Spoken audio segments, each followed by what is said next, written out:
ಕಾಫಿನ ನನ್ನ ಹೆಂಡತಿ ಶೇರ್ ಮಾಡಬೇಕು ಅಂತ ಸೊ ನನ್ನ ಲೈಫ್ನ ಅದ್ರ ಜೊತೆ ಶೇರ್ ಮಾಡ್ಕೊತೀರಾ ಅಂತ ಕೇಳ್ತಾ ಇದ್ದೀನಿ. ಅಂದ್ರೆ ಯುಗಾದಿ ಕುಂಕುಮ ಅಂದ್ರೆ ಮತ್ತೆ ಇನ್ನ ಹೇಳಕ್ಕಿದೆ ಇನ್ನೂ ಅಂದ್ರೆ ಇನ್ನ ಹೇಳ್ತೀನಿ ಹೂನ ಬಗ್ಗೆ ಏನಂತ ಗೊತ್ತಿಲ್ಲ ಅನ್ನೋದನ್ನು ಹೇಳ್ತಾ ಇದ್ದೀನಿ. ಯಾವಾಗಲೂ ಮಾತು ಹೇಳ್ತಾ ಇದ್ದೆ ಅಂದ್ರೆ ನಿಮ್ಗೆ ಯಾವ ತರ ಗಂಡ ಬೇಕು ಯಾವ ತರ ಗಂಡ ಬೇಕು ಅಂತ ಅವಾಗ ನನ್ನ ಚೈತನ್ಯ ಇರಬೇಕು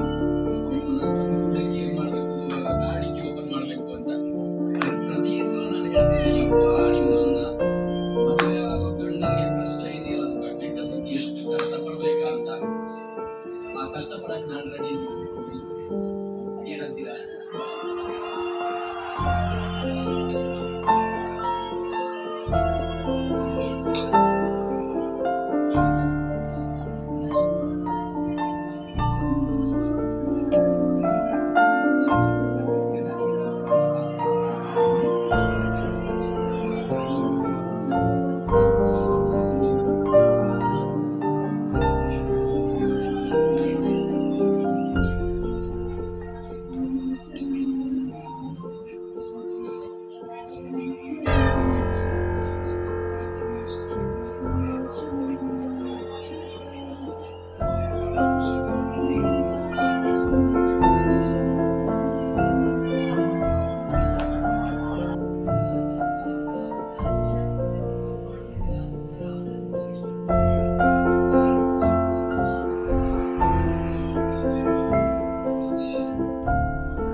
ಗಾಡಿಗೆ ಓಪನ್ ಮಾಡ್ಬೇಕು ಅಂತ ಪ್ರತಿ ಸಲ ನಾನು ಹೇಳ್ತಿದ್ದೆ ಯಪ್ಪ ನಿಮ್ಮನ್ನ ಮದುವೆ ಆಗೋ ಗಂಡನಿಗೆ ಕಷ್ಟ ಇದೆಯಲ್ಲ ಅದು ಕಟ್ಟಿಟ್ಟದಕ್ಕೆ ಎಷ್ಟು ಕಷ್ಟ ಪಡ್ಬೇಕಾ ಅಂತ ಆ ಕಷ್ಟ ಪಡಕ್ ನಾನು ರೆಡಿ ಏನಂತೀರಾ?